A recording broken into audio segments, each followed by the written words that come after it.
Mesdemoiselles, Mesdames, Messieurs, Shalom Aleichem, bienvenue donc pour cette soirée exceptionnelle. On est ce soir 26 Sivan, on est au jour de la Iloula de Rabbi Yonatan ben Uziel.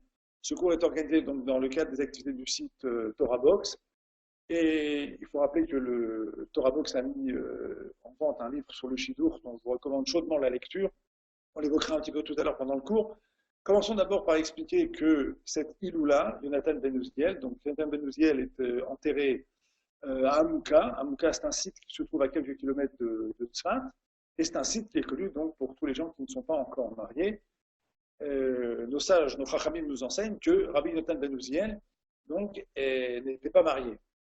Et c'est la raison pour laquelle il comprend donc parfaitement le tsar, la peine de ceux qui ne sont pas encore mariés. C'est la raison pour laquelle, une des raisons pour laquelle son kéver, sa tombe, est donc le haut lieu de prière de toutes celles et de tous ceux qui ne sont pas encore mariés, avec la fameuse Ségoula qui consiste à se rendre pendant la Iloula, mais c'est valable également pendant l'année, et de tourner autour du kéver, autour de la tombe donc de Rabbi Yonatan ben Uziel.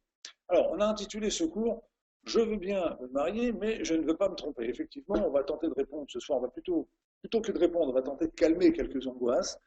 On va s'intéresser un petit peu aux prémices du mariage. On veut se marier. Tout le monde veut se marier. Je pense qu'il n'y a pas un être humain dans le monde qui n'a pas envie de construire sa vie avec un conjoint et qui n'a pas envie de construire une famille. La particularité de notre époque, c'est peut-être que les familles se défont un peu trop vite. C'est également le fait qu'il semblerait que les définitions de l'homme, les définitions de la femme, les définitions du couple et les définitions de la famille, d'une certaine manière, soient complètement brouillées. Ce qui fait qu'aujourd'hui, ça participe un peu à une confusion des valeurs. On ne va pas trop se pencher sur ce thème ce soir, parce que c'est un thème qui est beaucoup plus large et qui touche plutôt à la famille. On va aller directement droit au but. D'abord, je veux bien me marier, mais je ne veux pas me tromper avec la question que tout le monde nous pose, à nous les rabbins, nous les personnes qui intervenons donc sur cette question du mariage. Les gens nous disent, souvent nos téléphones nous disent, j'ai rencontré quelqu'un, est-ce que c'est le bon, est-ce que c'est la bonne? Alors, je vais vous raconter ce que disait un rav qui s'appelle Rabel Hanan Wasserman, qui est un rav qui a été l'élève du Chafetz Chaim. C'était un des grands dirigeants spirituels du judaïsme européen donc dans les années qui ont précédé la Seconde Guerre mondiale. Et il a écrit un livre qui s'appelle Kovetz Mahamarim. On a rassemblé dans ce Kovetz Mahamarim tous les enseignements, une série d'enseignements donc, de ce rav. Et il y a là-bas un texte qui est très intéressant dans lequel il soulève la question suivante. Il est écrit dans la Gemara, dans Nida, que 40 jours avant la conception du fœtus, une bat-kol, une voix prophétique s'exprime et dit que la fille de un tel va se marier avec un tel. Rabbi Hanan Wasserman se penche sur ça et dit c'est extrêmement bizarre parce que pour dire qu'un tel va se marier avec une telle, il faut donc qu'il passe par le mariage. Or, jusqu'à plus ample informé, le mariage est une des 613 mitzvot de la Torah, un des 613 commandements de la Torah. Or, pour l'accomplissement des commandements de la Torah, il faut exercer ce qu'on appelle le libre arbitre. Or, le libre arbitre, c'est la Gemara dans l'Ida d'ailleurs qui nous enseigne, le libre arbitre, il est laissé entre les mains de l'homme. L'ange, dans la Gemara, nous dit qu'il monte la tipa, la goutte, à partir de laquelle sera conçu l'individu qui va venir au monde. Eh bien, l'ange pose un certain nombre de questions, ce qui signifie qu'un certain nombre de choses sont décidées. Qui pêche au chacham, est-ce qu'il sera intelligent ou est-ce qu'il sera bête? Achir ou ani, est-ce qu'il sera riche ou est-ce qu'il sera pauvre? Où est-ce qu'il va vivre? Dans quelles conditions il va naître? Qui seront ses amis? Qui sera sa famille? Etc., etc. Tout ce qui va déterminer l'existence de cet individu est décidé à ce moment-là. Une seule chose n'est pas décidée. Tzadik au rachat. Est-ce que cette personne fera des mitzvot ou ne fera pas des mitzvot? Par conséquent, le libre arbitre, la libre décision, la libre volonté de faire des mitzvot ou de ne pas faire des mitzvot, eh bien, elle est entre les mains de l'être humain. Or, nous voyons que cette Gemara nous dit que la fille d'un tel va se marier avec un tel. La fille d'un tel est destinée à un tel. Ils doivent passer par le mariage. Comment est-ce que la Gemara peut dire une chose pareille? Comment est-ce que la Gemara peut dire qu'il y a ici une détermination, une prédétermination, alors que l'exercice de cette rencontre passe par le mariage qui lui suppose le libre arbitre? Rabbi Hanan Wasserman répond à cette question. Il dit, sachez qu'il y avait une discussion chez nos sages, discussion pour savoir si, à kol bidei shamaim chutz miyirat shamaim, ou Akol Bidei Shamayim. Est-ce que tout vient du ciel, sauf la crainte du ciel? C'est-à-dire, est-ce que tout est décidé au ciel? Tout. Mais une chose qui n'est pas décidée, qui laisse un espace, entre guillemets, de liberté à l'homme, dans lequel l'homme va se déterminer lui-même. Akol Bidei Shamayim, Chutz Mirat Shamayim. D'autres sages pensaient, Akol Bidei Shamayim, tout vient du ciel. Il y a un déterminisme absolu et total sur la totalité de nos existences. C'est une discussion qui est un petit peu surprenante, parce qu'on imagine bien une discussion chez nos Chachamim pour savoir ce qui est permis, ce qui est interdit. Au travers de ce genre de discussion, au passage, je clique là, cette fois-ci sur l'écran, symboliquement, au travers de ce genre de discussion, on comprend par exemple cette idée selon laquelle finalement la halakha, c'est pas seulement comment faire les choses. La halakha, c'est également comment va le monde, comment marche le monde, quelles sont les lois qui règlent le monde. Il y avait donc une discussion chez nos chachamim, chez nos sages, pour savoir comment le monde est-il réglé par Dieu. Est-ce que c'est un monde qui est totalement réglé, entre guillemets, à l'exclusion d'un libre arbitre qu'on laisse aux individus, ou est-ce que c'est un monde qui est totalement et absolument réglé, sans aucune faille, sans aucune fissure? Et Rav Elchanan Wasserman va dire la chose suivante. Il va dire, sachez que cette idée que la voix, une voix de bas de col, une voix prophétique va s'exprimer et va dire que la fille d'un tel va se marier avec un tel, eh bien, cette idée-là, elle a été exprimée par un Tana, par un sage de l'époque de la Mishnah qui pense que Akol Bidei Shamayim, tout vient du ciel. C'est-à-dire que l'homme est complètement déterminé. Mais, dit Rav Elchanan Wasserman, ce n'est pas la halakha. Ce n'est pas ce qui a été retenu par nos sages. Ce n'est pas comme ça que nos sages ont vu le monde, et ce n'est donc pas comme ça, selon les règles de la Torah qui nous disent que tout est décidé par la majorité des sages, ce n'est pas comme ça que la Torah voit le monde, ce n'est pas comme ça que Hachem a construit son monde. Hachem a construit son monde sur l'idée que tout vient du ciel, sauf la crainte du ciel. Il y a un libre arbitre. Et par conséquent, ce sage qui nous dit qu'une fille, la fille de un tel, va se marier avec un tel, eh bien ce sage n'a pas été retenu par la halakha. D'ailleurs, quand on regarde le Rambam, Maïmonide, pas écrit dans Maïmonide, dans son code de loi, et pas écrit nulle part dans le Shulchan Aruch ou que ce soit, qu'on est chayav, on est obligé de trouver son zivuk, de trouver son âme sœur. C'est pas ce qui est écrit. Ce qui est écrit, c'est que chayav adam lissa isha. La Gemara dans Kiddushin également va dire qu'un homme doit épouser une femme. Et elle va utiliser pour ça le mot lissa isha. Il doit prendre femme et il doit organiser son foyer, comme si on disait de quelqu'un qu'il devait en quelque sorte prendre ses responsabilités, se soulever au-dessus de ses petites nécessités, de ses besoins, et prendre en charge donc la création d'une famille, prendre en charge un groupe d'âmes qui vont naître de cette famille. Qu'est-ce qui nous est enseigné? C'est le premier point peut-être qu'on doit évoquer quand on parle du mariage. Rav Elchanan Wasserman, c'est un très grand rave, c'est un rave qui a été assassiné au fort de Kovno d'abord en 1941, il était aux États-Unis, et la plupart des grands dirigeants spirituels l'avaient pressé de rester en dehors de l'Europe. Et lui ne voulait pas, il voulait être près de ses élèves. Il est revenu en Lituanie et il a été pris au piège lorsque les Allemands sont entrés donc en Lituanie, à Kovno. Il a donc été assassiné là-bas avec ses élèves. C'était un sage immense. C'était un très très très grand dirigeant spirituel du peuple juif. Ce qu'il nous dit ici, c'est un enseignement pour la vie.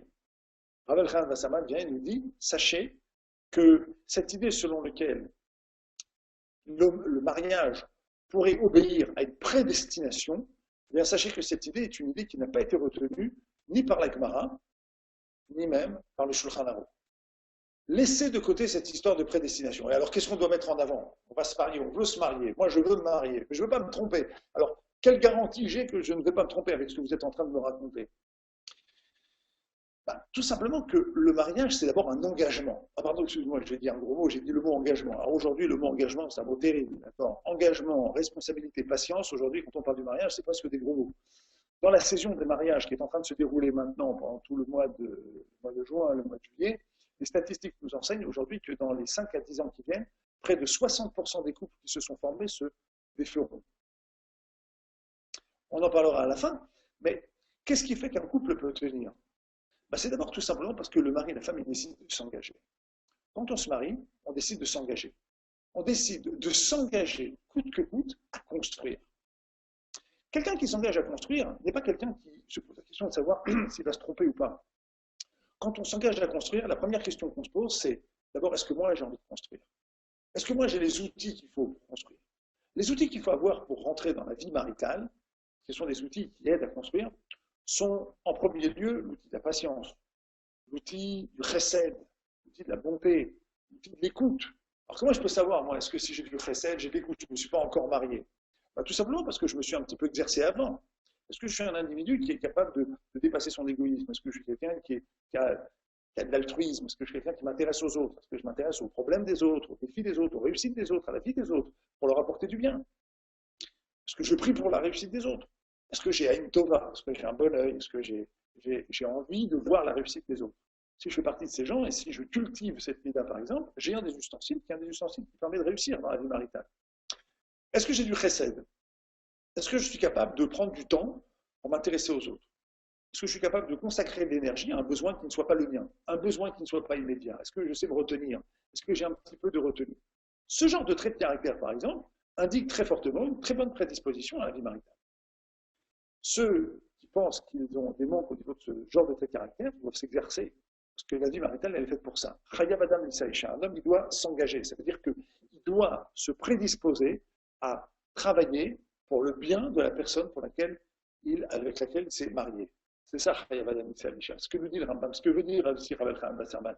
N'allez pas chercher ici ce zivou. On va revenir après sur les zivou. Je vous rassure tout de suite, je sens déjà certaines et certains d'entre vous qui vont bientôt rugir et me jeter là ici sur le site de Torah Box vos remarques donc, sur les Zohar, sur les Gemarot elles-mêmes. On va revenir sur ces Gemarot-là, mais d'abord on va les mettre à leur place. D'abord on va mettre les choses en place. Dans le Shidour, c'est-à-dire la rencontre organisée qui permet le mariage, dans le désir du mariage, dans le désir du couple, il doit d'abord y avoir un désir de travailler et de s'engager. Travailler et s'engager. Vous avez déjà vu quelqu'un qui construit son pavillon.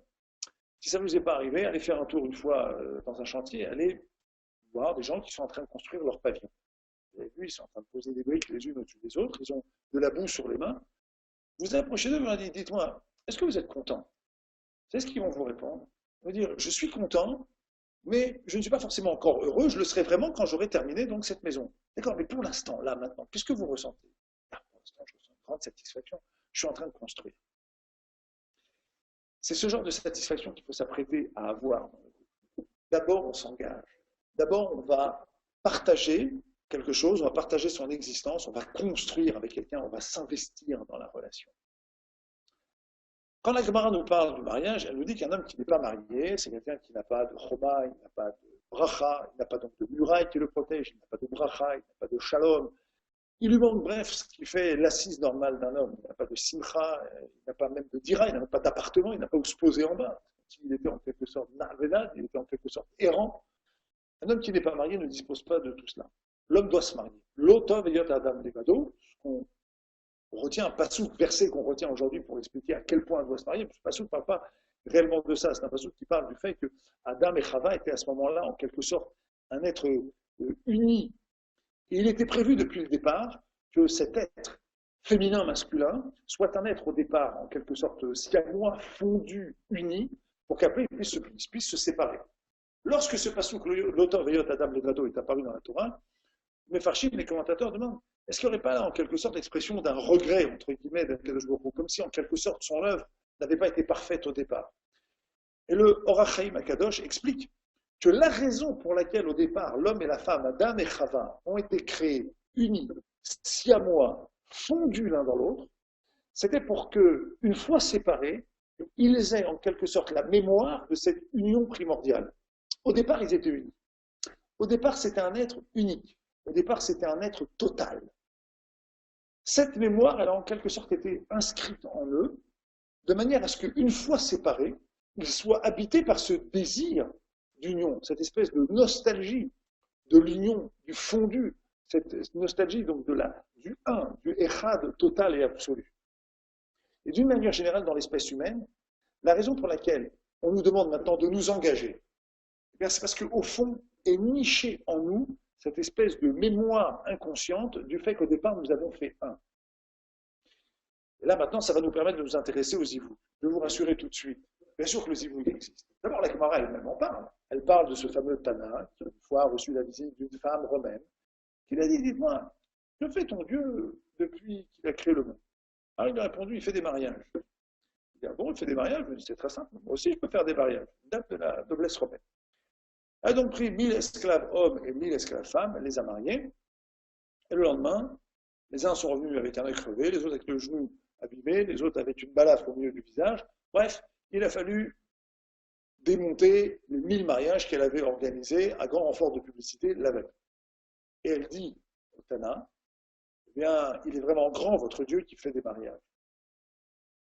Effectivement, les mariages sont décidés là-haut. Il y avait des âmes.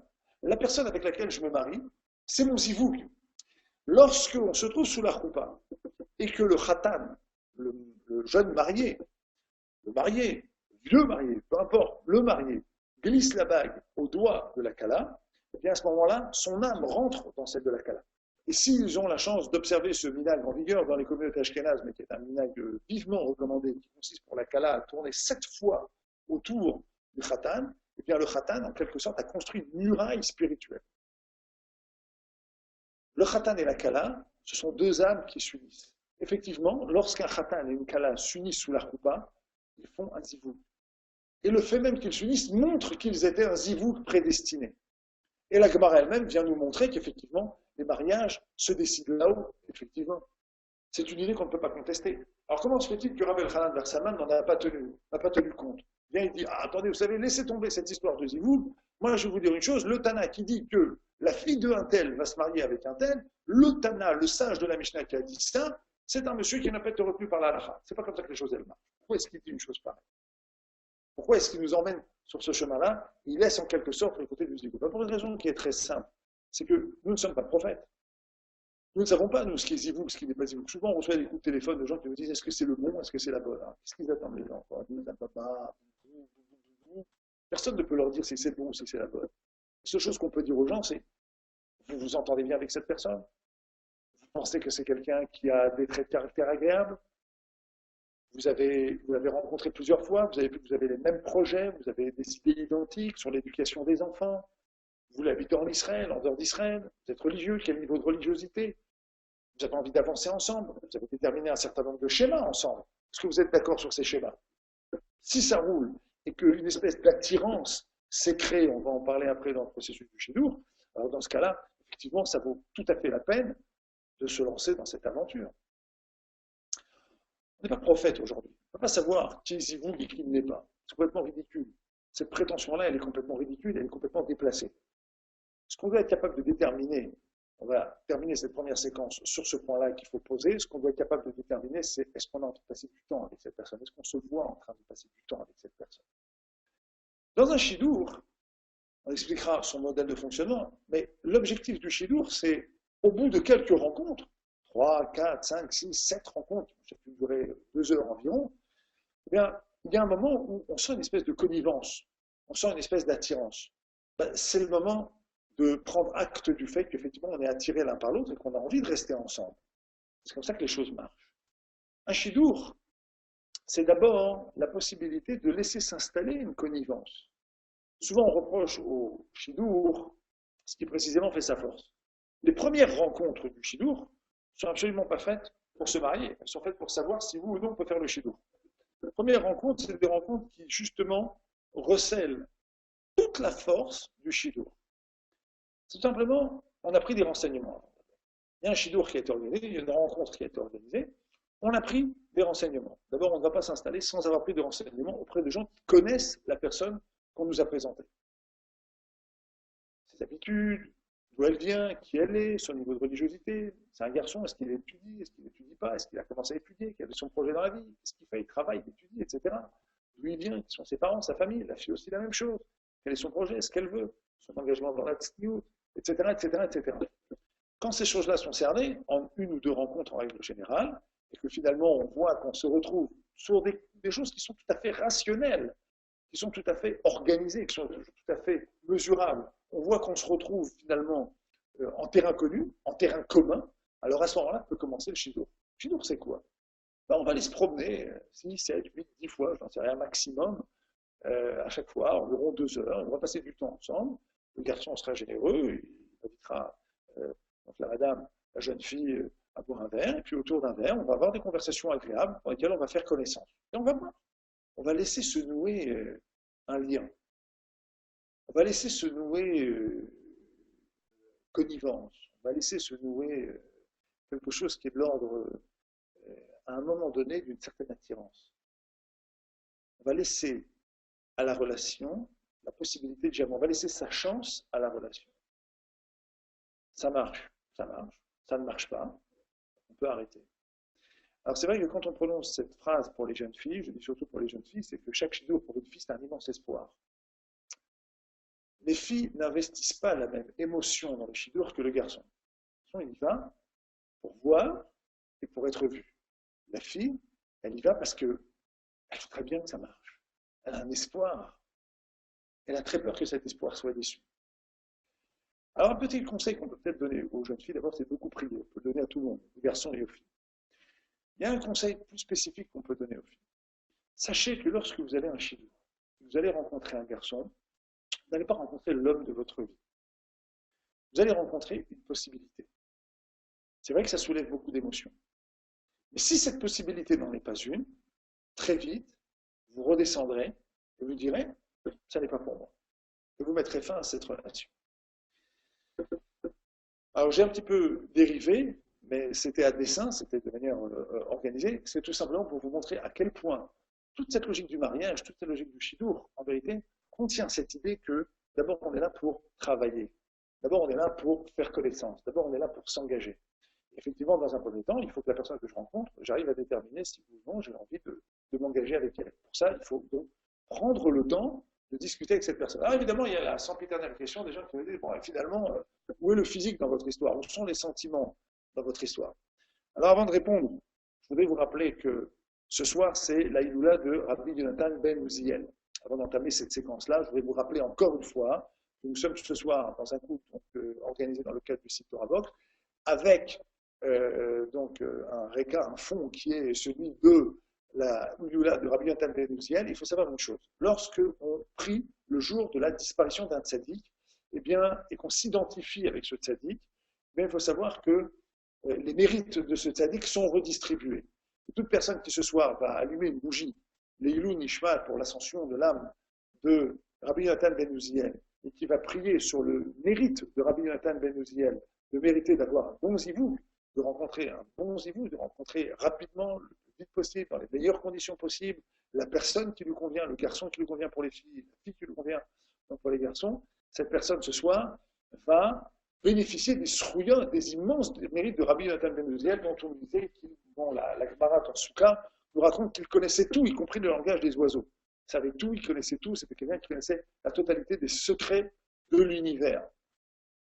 Donc ce soir, on est sur Saïloula. Je vous rappelle également que vous pouvez demander des brachot. Sachez qu'également sur le Kever actuellement, il y a quelqu'un qui peut prier pour vous ce soir, aujourd'hui, là, pendant toute la journée, organisé donc par Torah Box, il y a quelqu'un qui donc peut prier pour vous. Cette petite séquence me permet de vous rappeler une chose qui est tout à fait fondamentale et qui est souvent oubliée, c'est qu'il y a quand même un troisième acteur, qui est Akadosh Baruch Hu, qui est Dieu. Et lui, Dieu, il veut ce mariage, il veut cette rencontre. Vraiment, il faut savoir prier, il faut savoir demander, il faut savoir que les choses aussi dépendent de notre capacité, de notre émouna et de notre capacité donc à nous tourner vers le haut.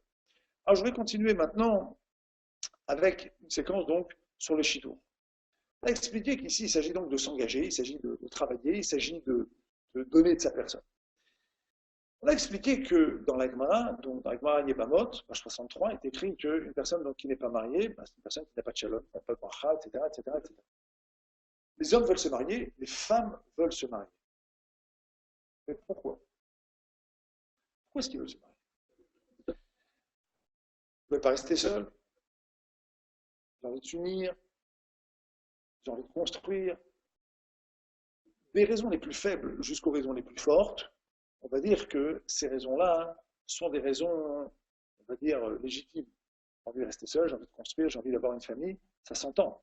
Le Mirtav Meliaou, écrit dans le premier tome de son ouvrage sur le contrat Chesed, écrit qu'il n'y a pas d'être humain dans le monde qui ne veuille pas partager. Et même les plus égoïstes qui existent sur Terre sont des gens qui vont avoir un animal, ils vont avoir un hamster, ils vont avoir un chien, ils vont avoir quelqu'un avec qui partager. Alors nous avons ce soir, Baruch Hashem, Dieu merci, dépassé de très très loin ces horizons de plus grande bassesse, et nous on est ailleurs. On veut se marier. D'où procède cette envie de se marier? D'où procède cette envie de partager? Alors le Mirtav Meliaou va très bien expliquer ça. Il va expliquer qu'en vérité, cette envie de partager, elle provient du chesed. Il y a en nous une force qui s'appelle la force de la métina, la force du don. Nous, on veut donner. Et on veut avoir quelqu'un à qui donner, on veut avoir quelqu'un avec qui partager, on veut avoir un investissement. Ce qui signifie la chose suivante, c'est que cette idée du mariage, cette idée de construire un couple, c'est une idée éminemment rouhani. La pulsion qu'on a, qu'on ressent, la force qu'on ressent, on va dire de manière plus précise, c'est pas seulement la pulsion ou la force. L'ensemble des dispositifs psychiques, des forces psychiques qu'on ressent, quand on ressent cette idée, je dois me marier, je veux me marier, on ressent cette envie, ce besoin de se marier, c'est la satisfaction d'un désir profondément spirituel. Quel est ce désir? Le désir de reconstituer quelque chose qui est de l'ordre du Beth Amikdash.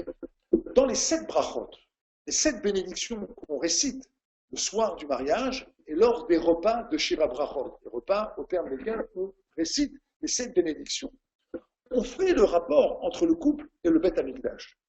Qu'est-ce que c'était le Beth Amikdash? Le Beth Amikdash, c'est un endroit dans lequel la présence d'Hachem, la présence de Dieu, était palpable. C'est un endroit dans lequel la matière se pliait complètement au spirituel.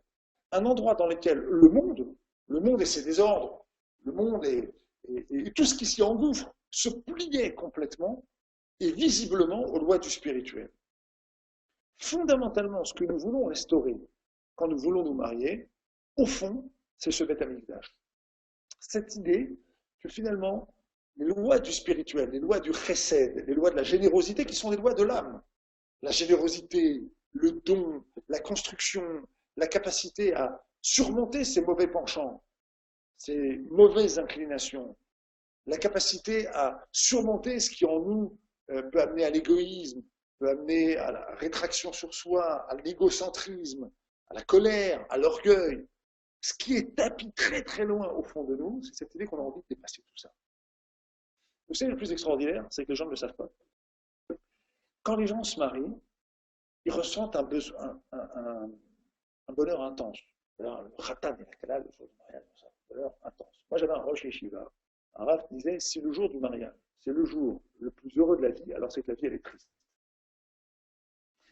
Parce que ce désir inconscient, niché au fond de chacun d'entre nous, plus on avance dans le mariage, et plus au fond on applique cette logique de Rav Elchanan Wasserman, celle qu'on a mentionnée au départ, travailler.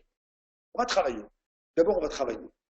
D'abord, on s'engage dans le mariage parce que la personne avec laquelle on va se marier, on a une attirance, elle nous plaît, elle est sympa, c'est une personne avec laquelle on a envie de fonctionner, on a une véritable attirance pour elle. Mais après, on va construire quelque chose qui va au-delà de l'attirance. Qu'est-ce qu'on va construire qui va au-delà de l'attirance? On va construire de l'union. Non, l'union, c'est quelque chose qui se travaille. Rav Wolbe écrit dans le Haléchour qu'en matière de vie spirituelle, il n'y a rien qui se fait ni mêlé, il n'y a rien qui se fait de lui-même. Le couple, on vient de le dire, c'est une aspiration spirituelle très forte.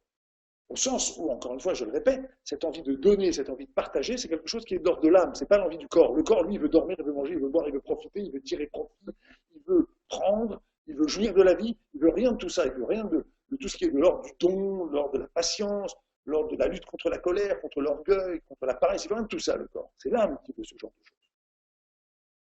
Donc quand on se marie, on va fabriquer de l'union, de la hardout, du yichoud. Et comment on va fabriquer tout ça? Comment on va faire pour fabriquer des choses pareilles, hein? Je ne vais pas vous le dire aujourd'hui parce que ce n'est pas un cours sur le mariage. Mais je vais vous expliquer comment, en démarrant du pied droit dans le mariage, on peut plus facilement y arriver. C'est une des clés. Ça ne veut pas dire qu'on va forcément y arriver.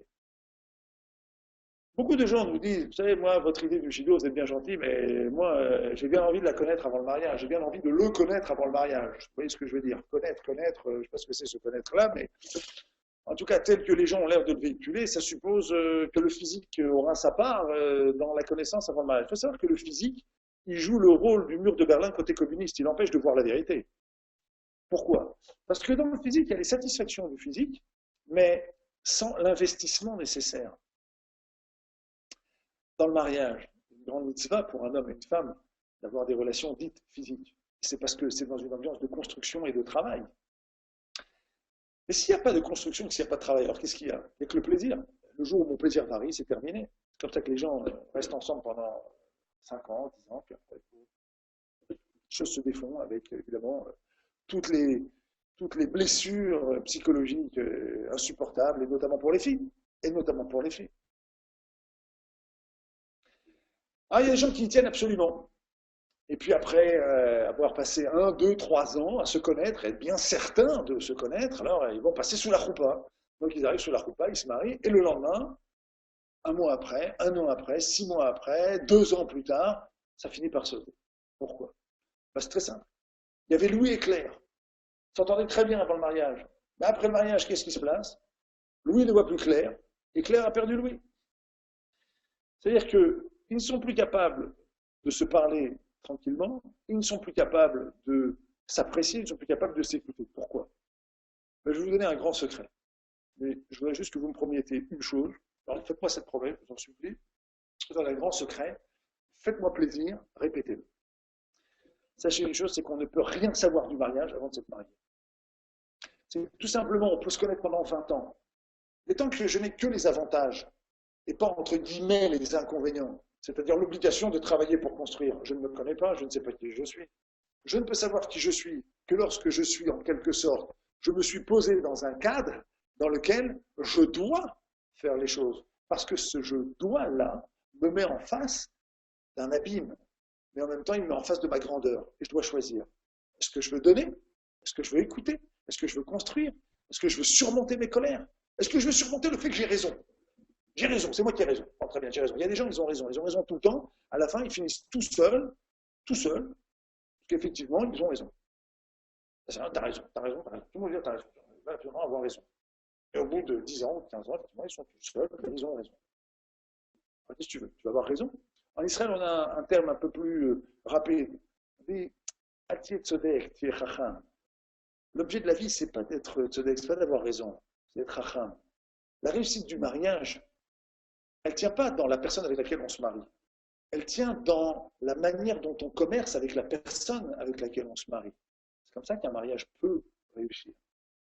Alors qu'est-ce qui fait qu'au départ, on peut accéder à cette clé qui est une très grande clé, c'est une des plus grandes clés du bonheur que je viens de vous donner. Comment est-ce qu'on peut y accéder? Tout simplement parce qu'au départ, on applique une règle qui est une règle fantastique. C'est la règle du mur de Berlin, mais côté ouest, pas côté communiste. Je ne me mets pas dans le physique. Je ne me trompe pas. La satisfaction, le plaisir, cette joie de l'intimité, il y aura un moment pour ça. Avant, je veux faire connaissance, je veux savoir à qui j'ai affaire. Et pour ça, je prends du recul. Et comment est-ce que je peux me permettre de vous dire avec autant de certitude que quand on prend un petit peu de recul, on réussit mieux? Tout simplement parce qu'on a posé la question à Rabbi Meir. Vas-y, dis-moi, Rabbi Meir, tu peux nous expliquer, toi, pourquoi la Torah a obligé l'homme et la femme à se séparer quelques jours par mois, c'est-à-dire à redevenir des célibataires, des amis, des compagnons? Il répond, c'est pour que la femme soit aussi chère aux yeux de son mari qu'au jour du mariage. Autrement dit, pour lutter contre l'ennui, il faut savoir vivre des périodes de séparation physique et de connivence psychologique. Eh bien, ces périodes sont des périodes de fiançailles. La période des fiançailles, c'est la période de la connivence psychologique, de la connivence spirituelle. Et cette connivence-là, elle prépare la capacité à communiquer, à avoir envie d'aller vers l'autre. Elle nourrit l'envie d'aller vers l'autre. Donc elle nourrit ce désir de connaître l'autre, ce désir de reconnaître l'autre. Et donc elle fait qu'après, quand on se retrouve dans la joie. Pour qu'un mariage soit un mariage réussi, il faut adopter la première clé. D'abord, je veux rencontrer quelqu'un que je n'ai pas besoin de toucher. D'abord, quelqu'un avec qui je viens de faire connaissance. Je viens de savoir qui est cette personne. Parce que je viens de savoir. Je viens de passer du temps avec cette personne, je viens de la connaître, je viens de savoir qui elle est, où elle va, ce qu'elle veut, etc. De quoi j'ai besoin. C'est la première clé. Alors je sais, vous allez me dire aujourd'hui, il y a plein de gens qui ont appliqué ce genre de schéma et qui pourtant divorcent. Oui, bien sûr. Un divorce parce que par la suite, ils ne fournissent pas ou ne peuvent pas ou ils n'ont pas la possibilité, ils sont rattrapés par toute une histoire qu'ils traînent avec eux ou toutes sortes d'histoires qu'ils traînent avec eux qui les empêchent d'avancer sur ce chemin. Là, on n'est pas là pour juger de ça. Ce que je suis en train de vous dire maintenant, c'est ce qu'on appelle une clé. C'est-à-dire une clé qui met dans la bonne direction. Que cette direction, après, puisse pour certains, après, être en quelque sorte oubliée et que les difficultés de la vie amènent des couples à divorcer, c'est ma foi fort triste, mais ça ne remet pas du tout en cause cette première clé. À partir du moment où je sais me retenir, où je sais prendre mes distances, où je sais me comporter en quelque sorte en intervieweur et en interviewé, je multiplie mes chances d'apprendre à faire réellement connaissance avec cette personne et surtout je me donne les moyens, si ça ne marche pas, de me séparer dans le shalom. Je n'ai pas joué la comédie de l'amour, la comédie de l'art. D'accord? Qu'après, je me fasse une divorce à l'italienne, bête, alors que je ne veux pas commencer à vivre à l'Italie. Je suis un crétin. D'accord? Non. J'ai respecté une chose qui est tout à fait fondamentale, j'ai respecté cette distance. Moi, je veux dire même plus que ça. J'ai mis la bracha de Dieu dans mon histoire. Parce que partout, il y a de la tsniout, partout, il y a cette pudeur, partout, il y a cette retenue, il y a la bracha d'Hachem. Il y a la bracha d'Hachem. Quand j'étais au Kever de Jonathan Ben Uziel, j'y étais, il y a 2 jours, j'ai prié là-bas. Moi, je suis marié, hein, tout de suite. J'ai prié pour des proches, pour des enfants et autres, etc. Quand j'étais là-bas, il y avait là-bas des femmes qui s'approchaient d'autres femmes qui venaient là-bas. Alors, il y avait certaines femmes qui venaient, qui étaient très, très, très, très mal habillées. La femme m'a raconté. Et il y avait des femmes qui étaient là-bas, qui s'approchaient et qui disaient, mais enfin, tu me pries, mais est-ce que tu crois vraiment que ta prière, elle va monter? Regarde comment tu es, regarde comment tu es habillé. Regarde comment tu es habillé. C'est la même chose pour les garçons. Regarde ce que tu fais. Est-ce que tu crois vraiment que ta prière, elle va être entendue? Toutes les prières sont entendues. Elles seront entendues. Toutes les prières seront entendues. Toutes les prières, d'une manière ou d'une autre, sont exaucées. Mais quel est le poids d'une prière qui est contredite par des actions et une manière de s'habiller qui, finalement, laisse complètement de côté les valeurs de la prière? Quel est le poids de cette prière? Il y a un poids. C'est le poids de la volonté. Il y a la lourdeur de tout ce qui contredit la prière. Donc l'arme, c'est d'abord une certaine cohérence. Le projet du mariage, sachez-le, est un projet spirituel. D'ailleurs, le Rambam dit que, avant que le mariage n'ait été institué par la Torah, les choses ne fonctionnaient pas comme cela. Un homme rencontrait une femme dans la rue, ils s'entendaient, il se mettait en ménage. C'est comme ça que les choses marchaient. La Torah a amené dans le monde un très très grand chidouche, une très grande nouveauté, qui s'appelle les kiddushim, qui s'appelle le shidur, qui s'appelle les kiddushim, qui s'appelle les nisouim, c'est-à-dire une série de cérémonies. Alors en français, un psychologue vous dira, ce sont des rites de passage. Moi, je vais vous dire ça en juif, c'est-à-dire comme les disent nos Chachamim depuis que la Torah a été donnée, depuis 3300 ans, ça s'appelle la Kedusha. Ce que la Torah a amené, c'est la Kedusha. La Kedusha, c'est la sainteté. C'est quoi la sainteté? C'est pas la sainteté de Baba Salé dont on parle ici. Lorsque les élèves de Rabbi Shimon Bar Yochai arrivaient à la paracha, arrivaient à la lecture de la paracha Kedoshim, soyez saints car je suis saint, Kedoshim Tiyu Kikadishani, la paracha dont il se trouve dans le Lévitique, dans le livre de Vayikra, ils exultaient, ils sautaient de joie. Pourquoi? Parce qu'ils pensaient, nous disent nos sages, ils pensaient que la sainteté c'était pour Rabbi Shimon Bar Yochai, c'était pour les grands. Et là, ils se rendaient compte que la Torah exigeait de tout le monde. Tout le monde doit être saint. Vous, moi, les plus grands de la génération, et toutes celles et tous ceux qui n'ont pas eu encore le bonheur de fréquenter une salle d'études, un Beth Midrash ou un séminaire pour les jeunes filles ou pour les madames. Tout le monde. Pourquoi? Parce que la Kedusha, c'est une certaine manière de relation avec soi-même. Et ça, c'est un des enjeux peut-être également les plus spirituels du mariage. Fondamentalement, les mariages qui marchent, même chez les gens qui ne sont pas religieux, fondamentalement, les mariages qui marchent, ce sont des mariages qui unissent des gens qui ont de la retenue. Ce sont des gens qui ont une certaine dignité. Ce sont des gens qui ont une certaine capacité de se retourner vers eux-mêmes, de se remettre en cause et de travailler. Ça, ce sont les mariages qui marchent. Et ça, c'est peut-être la première chose qu'on peut dire, c'est qu'il y a ici un appareillage de midot aujourd'hui qui est cruellement défaut dans la rue qui nous entoure et dans les sites internet qui nous entourent. Aujourd'hui, on est sur Torah Box, c'est la Iloula de Rabbi Jonathan Ben Uziel. On va faire des brachot pour ceux qui veulent se marier, on va prier pour ceux qui veulent se marier. Au moment où je vous parle, il y a quelqu'un, donc je le répète, qui est sur le kever de Rabbi Jonathan Ben Uziel et qui prie pour les gens qui veulent se marier. On est dans une certaine recherche spirituelle. Mais autour de nous, tout ça fait cruellement défaut. Tout ça est complètement absent du monde qui nous entoure. Le monde qui nous entoure, c'est un monde dans lequel les femmes qui mettent les tefilines sont accueillies par la presse et sous des moqueries de milliers de vraies néchotes à côté, les vraies filles et femmes du côté qui sont tsnouot et qui vont prier. On est dans le monde de la confusion, dans le monde du mariage pour tous. Non seulement il n'est pas clair que les hommes soient des hommes et que les femmes soient des femmes, mais il faut peut-être parfois, pour que ça marche d'après eux là-bas, que l'homme joue à être une femme et que la femme joue à être un homme.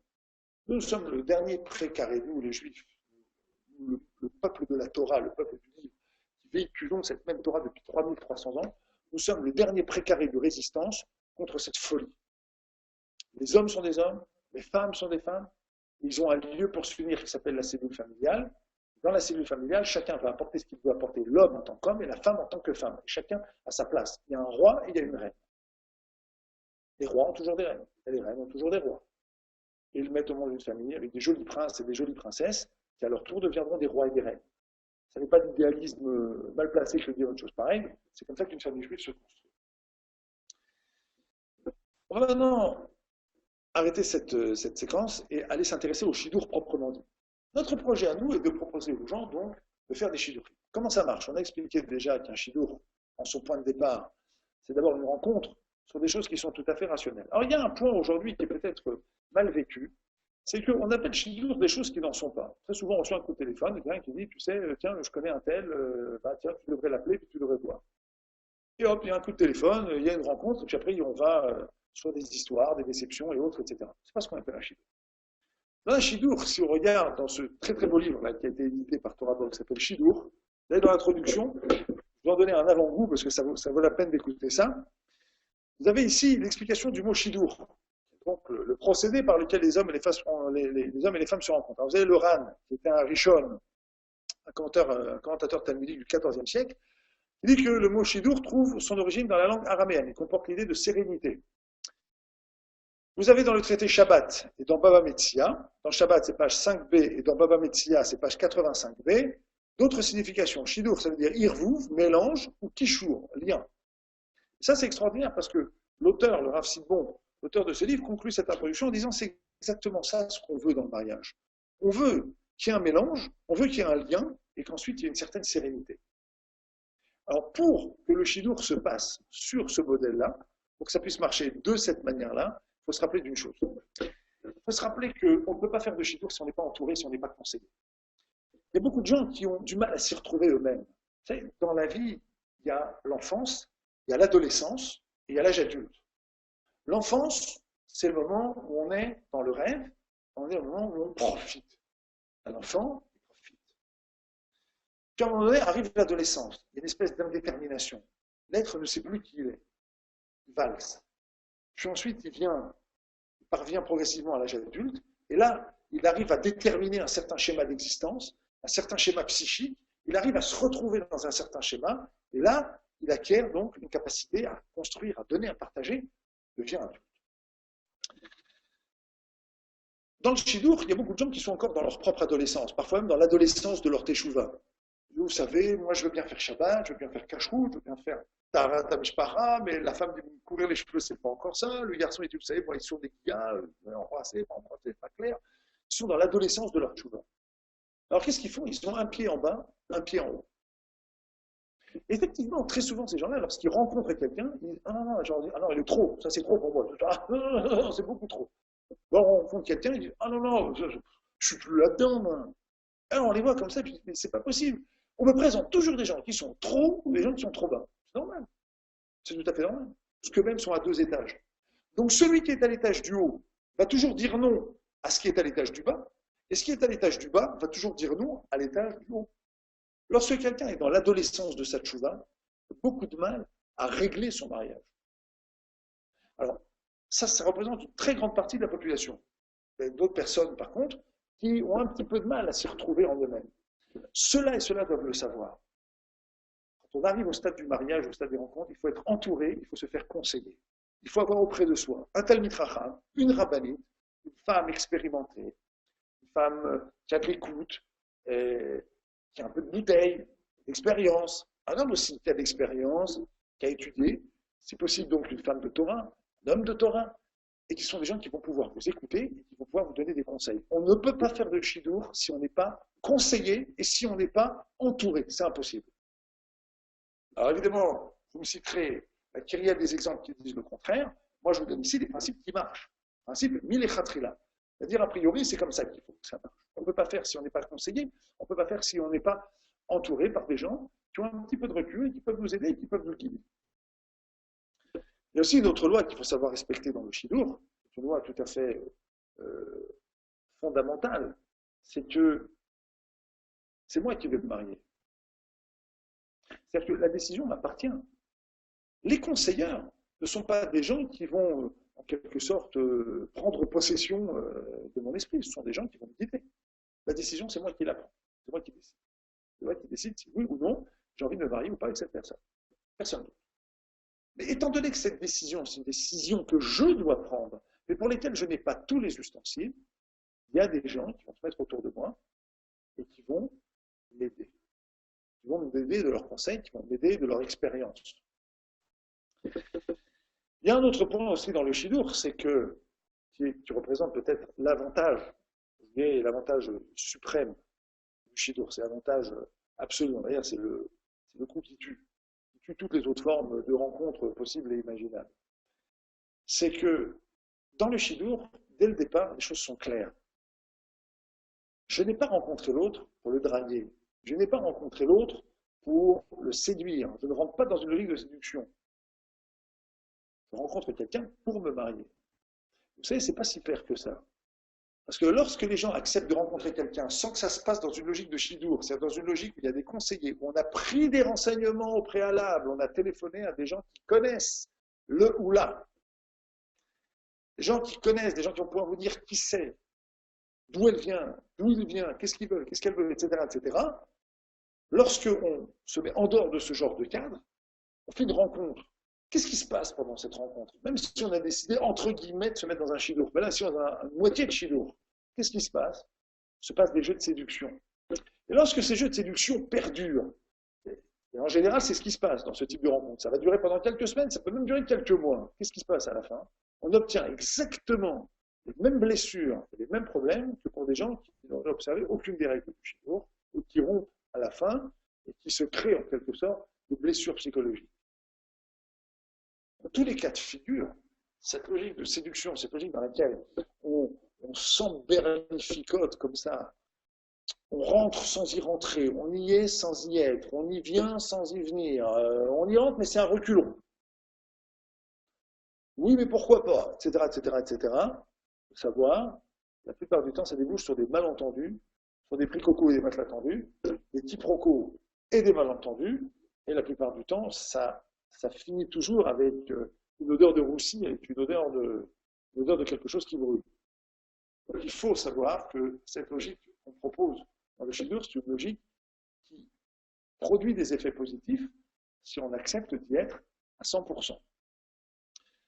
Alors pour terminer, je vais vous raconter l'histoire d'un Shidur qui est assez... Enfin pour terminer, on n'a pas tout à fait terminé, on aura une autre séquence, mais pour aller vers la fin, je vais vous raconter une histoire d'un Shidur qui est tout à fait exceptionnelle et vous expliquer maintenant, cette fois-ci, à quel point finalement les choses peuvent parfois se décider par des détours absolument incompréhensibles. Il y avait un grand rave qui s'appelait le Rashash, un Charson, qui vivait à Vilna, vivait il y a à peu près une centaine d'années, et c'est un monsieur qui étudiait, qui était très riche également, et qui prêtait de l'argent. Un bon jour, il a prêté de l'argent donc à un couturier, et ce couturier, donc, vient et lui rend donc son argent, mais le Rashash était en train d'étudier. Qu'est-ce qu'il fait? Il glisse le billet à l'intérieur de l'Agmara, donc sans prêter attention à ce qui se passe. Quelque temps plus tard, le Rav, le Rashash, Rashtarson, consulte son pinkas, son carnet, et se rend compte que le couturier ne lui a pas rendu l'argent. Bon. Alors, il l'appelle, il n'a pas rendu mon argent. Il dit, mais si, bien sûr, je suis venu hier, tel jour, j'ai venu, c'est ton argent, pourquoi tu dis que je t'ai pas donné ton argent? Il dit, écoute, tu n'es pas sur mon carnet, tu ne m'as pas rendu l'argent. Oui, non, non, oui, bon, très bien, le Rav décide d'emmener la personne devant un beddin. Le couturier, lui, ne voulait pas faire de serment, il ne voulait pas faire de choix, même s'il avait raison, et qu'il y a comme ça un lien d'éviter de faire des choix, d'éviter donc de faire des serments, même si on est absolument certain d'avoir raison. Ce n'est pas évident qu'on puisse faire des serments. Il refuse de faire serment, effectivement, il est condamné à rembourser le Rashash, donc le Rav Tarson. Et bien, notre couturier, donc, qui va rembourser, mais effectivement, toute la ville maintenant parle de lui, c'est un voleur, comment, quelle honte, il a osé mentir au Rav, en plus il est kafouï tova, il a un ingrat, il n'a aucune reconnaissance, il a prêté de l'argent, quelle honte, quelle honte. Et donc, lentement mais sûrement, notre couturier va perdre de son chiffre d'affaires, de ses clients, puis très vite il va leur fermer boutique, il va s'en aller. Jusqu'au jour où le Rav ouvre sa Gemara et trouve le billet, trouve l'argent qui avait été rendu, le montant d'un somme, il se souvient d'un somme. Quelle horreur, vous imaginez l'état du Rav. Il sort de Vilna, il va dans la ville où s'était installé donc, le couturier, il dit, je voudrais te demander Mechila, voilà ce qui s'est passé. L'autre dit, vous demandez Mechila, vous m'avez tué, vous m'avez assassiné, il n'y a pas de Mechila, je ne peux pas être Mochel. à cause de vous, à cause de votre inorganisation, regardez où j'en suis aujourd'hui. Elle lui dit, écoute, on va aller maintenant dans toute la ville, et on dira que je me suis trompé. Écoutez, ne répondez pas du tout, les gens ne vont pas vous écouter, ils vont dire que vous faites ça parce que vous avez pitié de moi, parce que je me suis retrouvé là où je me suis retrouvé, personne ne va écouter. Au bout d'une heure ou deux de discussion, écoutez, dis-moi, j'ai une idée. Vous voulez que je sois mochel? Vous voulez que je vous pardonne? Il n'y a aucun problème. Vous avez des enfants? Moi aussi, j'ai des enfants. Eh bien, un de mes enfants va se marier avec un de vos enfants. Et aussitôt dit, aussitôt fait, fils du Rav, un des enfants du Rav, avec un des enfants du couturier. Direct. Chidour, absolument extraordinaire, qui va passer par des méandres absolument incroyables et qui va amener à la fondation d'un couple qui sera un couple exemplaire. Sachez, ça c'est un des mots de conclusion qu'on peut donner sur le mariage et pour toutes celles et tous ceux qui nous écoutent, sachez que les méandres par lesquels vont passer chacune et chacun d'entre nous pour arriver à se rencontrer, pour arriver à fonder leur foyer, sont des méandres qui en fait participent à notre attente. Vous savez qu'on attend tous le Mashiach. On annonce le Beth Amikdash. On a dit, couple, derrière cette idée du couple, il y a cette idée du Beth Amikdash. On attend tous le Beth Amikdash. On attend tous le Mashiach. Quand il va venir, ah, Zaïnou Kecholmim, on est tous comme des rêveurs, comme des somnambules, des moitiés de somnambules. On attend le Beth Amikdash. Mais quand on va se retourner sur ce parcours, on aurait dû passer pour arriver à ça, c'est absolument extraordinaire. On a pu surmonter des choses pareilles. Mais il faut le savoir. Celles et ceux d'entre vous qui attendent, sachez qu'en fait, cette attente, elle est là parce qu'elle doit faire germer quelque chose chez eux. L'histoire, elle va passer par toutes sortes de méandres, mais elle aboutira à un happy beginning. On va dire un happy end. Happy end, c'est dans les films, d'accord? Là-bas où ça se termine, c'est là où pour nous ça commence. Un happy beginning. L'histoire, elle arrivera à ce heureux commencement dans lequel vous pourrez commencer votre vie maritale. Mais ce que vous êtes en train de vivre maintenant, pour celles et ceux qui ne sont pas encore mariés, qui attendent et qui prient, sachez-le.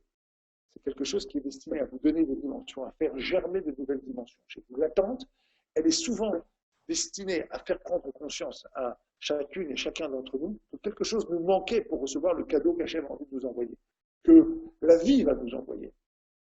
Ce cadeau-là, il faut avoir des mains pour le recevoir. Alors, très souvent, l'attente, elle sert à faire germer, en quelque sorte, la force qui permettra de recevoir le cadeau. En attendant, il faut évidemment prier, se tourner vers le Créateur, que très très vite on puisse rencontrer donc le zivout qui nous convient. Ne jamais oublier de dire dans la prière que les gens que nous rencontrerons, si c'est le bon, c'est le bon, si c'est la bonne, c'est la bonne. Mais si c'est pas le bon, si c'est pas la bonne, alors qu'on se sépare rapidement et béchalom. C'est comme ça qu'il faut prier en matière d'attente du mariage. Je prie pour rencontrer la personne que je viens de rencontrer, et si c'est le bon, si c'est pas le bon, c'est pas la bonne, alors on se séparera tous les deux sans blessure et sans acrimonie. Voilà, on a fait un petit tour ici. Je vous rappelle qu'on est maintenant donc ce soir à la Iloula de Rabbi Yonatan Ben Uziel, que c'est le moment de prier pour les Iloul. C'est le moment de prier pour rencontrer la personne donc, avec qui vous allez vous marier. Sachez que, encore une fois, je dis pour ceux qui nous ont pris en cours de route, je le répète pour ceux qui nous ont pris en cours de route, vous pouvez envoyer vos noms ici donc, sur le site de TorahBox. Il y a une personne qui se trouve sur le site du Kéver et qui va prier pour vous. Il y a également donc une possibilité de recevoir des brachot et vous pouvez transmettre vos noms et nous allons donc prier pour toutes celles et tous ceux qui attendent leurs zivout.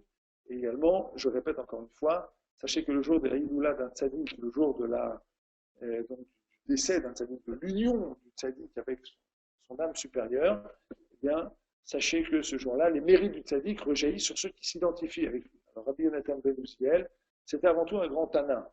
Un grand sage de l'époque de la Mishnah, c'était quelqu'un qui n'était pas marié, c'est quelqu'un qui comprend le tsar et la souffrance de celles et ceux qui ne sont pas mariés, mais il y a surtout un très grand avantage avec Rabbi Yonatan Ben Uziel, si je puis dire, c'est que c'était un Tana qui a été une immensité spirituelle extraordinaire, il connaissait tout sur tout, le langage des oiseaux, il connaissait tout ce qui peut se connaître sur Terre, et donc c'était un sage absolument immense et absolument considérable, et en vous identifiant avec ce Tana, avec son enseignement, avec ce qu'il a été, vous, en quelque sorte, participez à cette chaîne de la transmission de la Torah et vous pouvez vous permettre de prier également pour que votre maison soit une maison construite, comme on le dit, à l'adnei atahara, sur des soubassements de pureté, de sainteté, de joie, chokhma, de sagesse, que votre maison soit un Beth Amikdash Bemouat, qu'elle soit un petit Beth Amikdash dans lequel vous pourrez construire votre famille, qui sera ce qu'on appelle en quelque sorte un rivage protégé, dans lequel vous aurez votre famille à l'abri des tempêtes de la vie, qui sera toujours en quelque sorte une espèce d'arche protégée dans laquelle vous retrouverez cette sérénité et ce lien dont on a parlé donc dans le Shidduch. Alors, s'il y a des questions, on réceptionne. Alors, question donc de Judith. Tout est décidé dans le ciel, puisque le roi Chizkiyahu n'a pas voulu d'enfant car il avait vu. D'accord? Alors, très très bonne question. Le roi Chizkiyahu, il faut le rappeler, donc, effectivement, il a vu qu'il aurait des enfants qui seraient Réchaïm, mais c'est pour ça qu'il ne voulait pas avoir donc d'enfants. Ce qu'il faut dire ici, effectivement, tout est décidé dans le ciel, mais par rapport au Shidur, au contraire, c'est que lorsque le prophète Yirmiyahu donc est venu le voir, il lui a dit, écoute, tu sais quoi? Le roi lui a dit, puisque tu dis que je suis condamné à mort, le roi Chizkiyahu lui a dit, je sais, j'ai vu, je suis condamné à mort, parce que donc je reconnais que je suis condamné à mort parce que je n'ai pas voulu avoir d'enfants, parce que j'ai vu que j'aurais des enfants riches. Qu'est-ce qui s'est passé à ce moment-là? Eh bien, on a décidé, les deux ont décidé ensemble de marier leurs enfants. C'est à ce moment-là que ce Shidur a été en quelque sorte décidé. Alors comprenez bien, pour ce qui est décidé au ciel, que ce sur quoi il faut attirer votre attention, c'est que nous n'avons pas accès sur ce qui est décidé au ciel. Nous avons accès sur ce que nous voulons. Et c'est ce que j'ai voulu mettre en avant au début de ce cours, c'est que quand on parle mariage, il faut d'abord se focaliser sur ce que je veux et ce sur quoi je suis prêt à m'investir. Parce que le mariage, c'est l'exercice des responsabilités. Très souvent, vous avez beaucoup de gens qui se focalisent sur, c'est-à-dire se concentrent sur cette sorte de zivou, de mazal, c'est-à-dire de kochot qui existent, mais qui sont des kochot que je ne maîtrise pas. La seule chose que je maîtrise moi, c'est est-ce que j'ai envie de me marier? Est-ce que j'ai envie de partager ma vie avec cette personne-là? C'est ce que j'ai voulu mettre en avant donc, au début du cours. Justement, dans le cas de Chizkiyahu, ce qui est intéressant, c'est que le Shidur, le mariage, c'est fait à la suite. C'est-à-dire qu'il y a eu une décision ici, malgré le fait qu'il avait vu qu'il aurait des enfants comme Ménaché, le roi Ménaché, qui était un roi impie, malgré tout, il a décidé de ne pas rentrer en quelque sorte dans les comptes du bon Dieu. Il ne m'a mis dans les comptes d'Hachem. C'est Hachem qui gère son monde. Moi, je dois faire la mitzvah que j'ai à faire. Et au contraire, cette histoire, elle va tout à fait dans mon sens.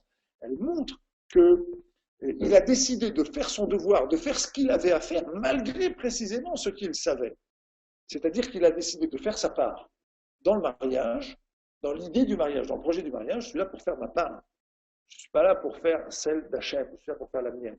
La mienne, c'est de faire cette mitzvah, c'est-à-dire une mitzvah qui consiste d'abord à s'engager, à donner du bonheur, à faire preuve de chesed. Je vous dis, c'est un petit bout de réponse à votre question qui est passionnante. Je soulève toutes sortes d'autres sujets, mais dans le cadre du cours, voilà la réponse, la précision qu'on peut lui apporter. Est-ce qu'il y a d'autres questions?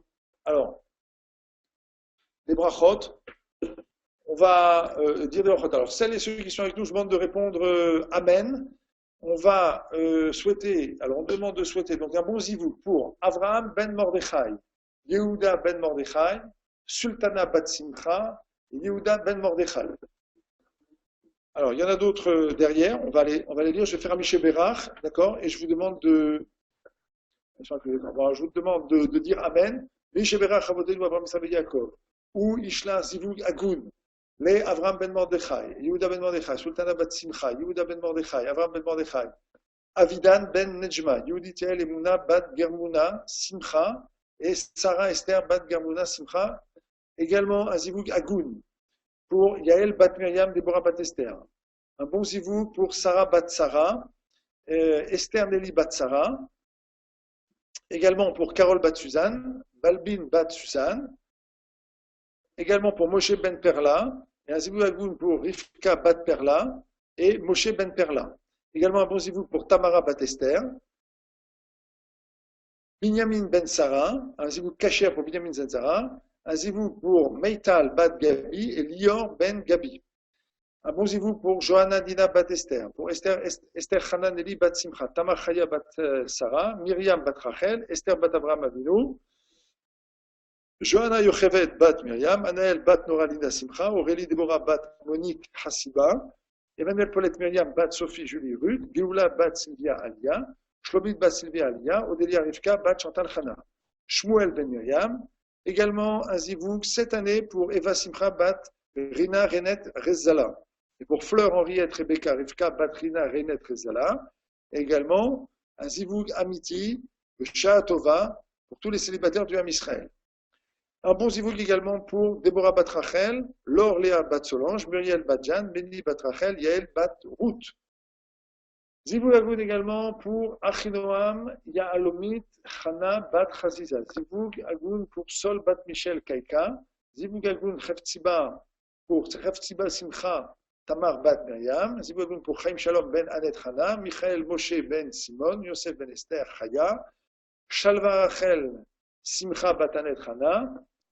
Sol bat Anet Chana, Elisheva Léa bat Myriam, Rivka Misaouda bat Myriam, Bruria bat Michel Kaoka, Simcha Misaouda bat Michel Kaika, Sarah bat Simcha, Sarah bat Chana, Lia bat Tamu, Aurélie bat Janine Sarah, Rivka bat Esther, Myriam Nenbat Chaizel, Chaim ben Ninet, également pour Chaim ben Esther Chaya, Gila bat Nejma Martin, Esther bat Dina, Esther bat Léa, Cheftsiba bat Dina, Sarah bat Hélène, et Sarah bat Hélène Yael. Également pour Michael Tibi, un bon mazal, Yitzhak Benaïm ben Sultana, et également pour Yehoshua Machlouf ben Daniel Fortuné, et Myriam Léa Bracha bat Daniel Fortuné. Un bon zivou pour mon frère, c'est Jessica qui nous écrit, Shimon ben Aziza, il attend depuis 27 ans, ou s'il a 27 ans, en tout cas s'il attend depuis 27 ans, Bezrat Hashem, que cette année soit la fin de son attente avant la fin de l'année. Amen. Rivka bat Esther, Odélia Malka bat Nathalie Sarah, Chana Léa bat Nathalie Sarah, Ayala Simcha bat Abiel, Yehuda ben Esther, Israël ben Esther, Yochevet bat Brouria, Meir Eliaou ben Brouria. Mishevera Imotenu, Sarav Kervela, Avotenu, Aram Israël, Venia Yaakov. Mishlar Zivug Agoud, Ekol Ele Shamarnu, Arshav, Shekol Amarnu Lem et Hashem Shelahem, Zivug Agoud Bekarov, Shem Niskud Imnot Tabaim Shelem Beadne Atara Besimcha. שהם יזכו לצאצאים עוסקים בתורה ובמצוות, בנחת, בבריאות איתן, בנפש ובגוף, וכן יהי רצון ונאמר אמן. Également maintenant un zivouk pour Fanny Simcha bat Michel Esther, Ksenia Dvora bat Myriam, Simcha Sophie Simcha bat Oudel Alice, Sylvie Tzipora bat Yehudit, Vanessa Yael bat Chomshana. Alors, dernier point que je voudrais soulever. Sachez une chose, c'est que pour celles et ceux qui se posent la question de savoir si parfois ils doivent changer de nom, est-ce que oui ou non ils doivent changer de nom? Alors sachez que c'est une décision qu'on ne peut pas prendre avant d'aller voir un rave. Il y a beaucoup de noms, notamment chez les filles, qui ont fait l'objet déjà d'un très grand tikkun et une grande réparation et qui ne sont pas des noms qu'on peut prendre comme ça. Ne croyez pas que parce qu'on change de nom, on peut améliorer ses chances en matière de zivou. Si on fait ça, sans prendre de conseils auprès d'un très grand rave, notamment de raves qui sont très baki dans ce domaine, très versés dans ce domaine des noms, notamment dans la Kabbalah. Je précise également un autre nom, une autre question, une personne peut-elle faire changer son zivou? Alors, c'est l'objet d'un cours, là maintenant à 9h35 heure parisienne, on a pour 14 heures à l'expliquer, mais puisqu'on a passé 14 heures, on va prendre, on va dire, quelques secondes pour introduire la question. Est-ce qu'une personne peut changer son zivou? Bien entendu.